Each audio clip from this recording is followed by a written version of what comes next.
Untitled students of both Foundation and Advanced, welcome to this presentation, which is about cohesion. I hope that by the end of this presentation, you will be able to identify techniques of discourse cohesion used in a set of sentences and use techniques of cohesion in your speech and in your writing correctly, and this could be under the supervision of your teachers. The presentation will be in two parts. In part one, we will have introduction plus grammatical cohesion with some exercise. And in part two, there will be lexical cohesion and also some questions.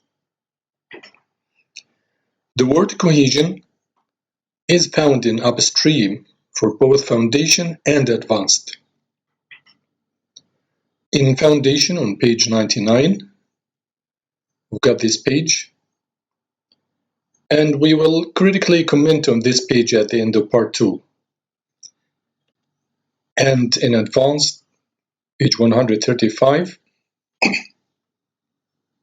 got this page. Let's begin with the origin of the word cohesion. The word cohesion goes back to 1976 when Professor Michael Halliday, the Australian linguist, and his wife Ruqayya Hassan published a book under the title Cohesion in English, in which they classified cohesion under two main categories. The first category is grammatical cohesion, and the second one is lexical cohesion. The difference simply is that grammatical cohesion studies the cohesive ties between elements of a whole sentence, whereas lexical cohesion studies relations between a word and another word, or even perhaps the same word repeated more than once for a specific effect on the reader or the listener. This we'll have in detail. There are 4 points under grammatical cohesion: referencing, substitution, ellipsis, and linking words or conjunctions. For lexical cohesion, we have also 4 points: repetition of the same word, a word and a synonym to the word, this is synonymy, a word and the opposite meaning of the same word, this is antonymy, a word and another which come together all the time, and this is called collocation. Let's start with the 4 elements or 4 devices or techniques or features, whatever, of grammatical cohesion. Number 1, referencing, as we mentioned, and substitution, ellipsis, and linking words. And remember that all these cohesive ties focus on, as I said, relations between elements of the whole sentence. Number 1, referencing. We can refer to somebody or something by 3 different means. Number 1 is by using pronouns, and there are 4 categories of pronouns, as you all know: subject pronouns, the 7 subject pronouns, their object pronouns, possessive pronouns, and reflexive pronouns. You can refer to somebody or something by using demonstratives, and you can refer also to somebody or something by some phrases like, as stated above, as mentioned before, the aforementioned idea, etc. Now let's read this sentence. Muhammad is a clever student. He often takes full marks. The major question of our presentation is, what feature of cohesion is used in the above sentence? Yeah, think of it. Let's think together. Didn't we use he to refer to Muhammad? So the feature is referencing by using a subject pronoun. Another sentence. If somebody is talking to another, is introducing his friend to another. Here you are, my friend Rashid. I met him accidentally outside the cafeteria. The same question. What feature of cohesion is used in the above sentence?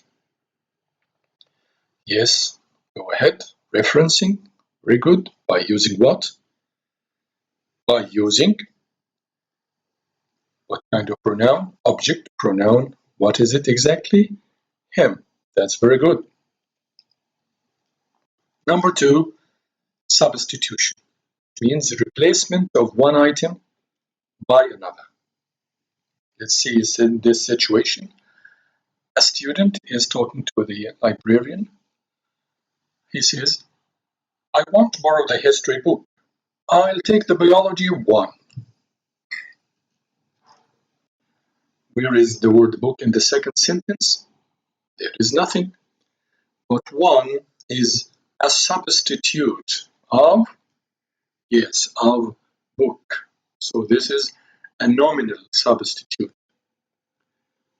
because word one is a substitute of a noun.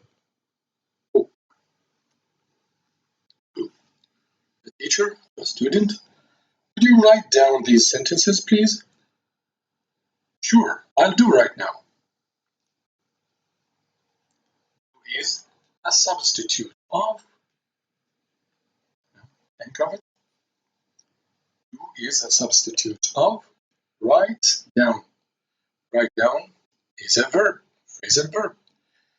So this is a verbal substitute. Very good. 3. Will you be late? Will you be able to submit your assignment on time? Will you be able to submit your assignment on time? This is a teacher talking to a student. The student says, I hope so. I hope so is a substitute of the whole sentence, of the whole clause. So it is called a clausal substitute. Now, what kinds of substitutes have we discussed so far in this page or slide? Yes, let's go ahead. Nominal, very good. Verbal and clausal. That's great. Number 3, ellipsis. Ellipsis means something is left or cancelled or ellipted. Something is left unsaid or unwritten. Read the sentences, please, and answer the questions. Students didn't like the experiment but said nothing. What feature, the same question, of cohesion is in the sentence? Do you need help? Think of what said. Where is the subject of the verb said? Who said?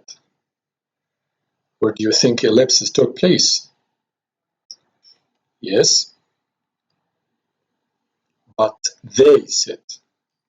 We ellipted the word students or they because it's understood from the whole meaning of the sentence. The same subject, no difference in subject. Have you finished studying? Yes, I have. Now answer the same question, this one, or the other, or both. Yes, I have. Have what? I have finished studying. We have ellipted the verb. So this is a verbal ellipsis. Very good. Who was playing football?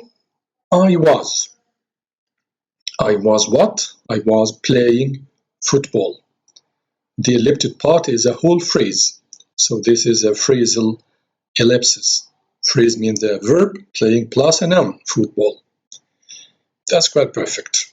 Let's go to number 4, conjunction. or using linking words. And here you are 8 categories of linking words. You can read and study them on your own pace. How to list points, introduce supporting points, introduce contrasting points, cause and effect, opposing point of view, give examples, restate a point, introduce emphasis. This is the end of part 1. Thank you very much. Until we meet again in part 2. Assalamu alaikum.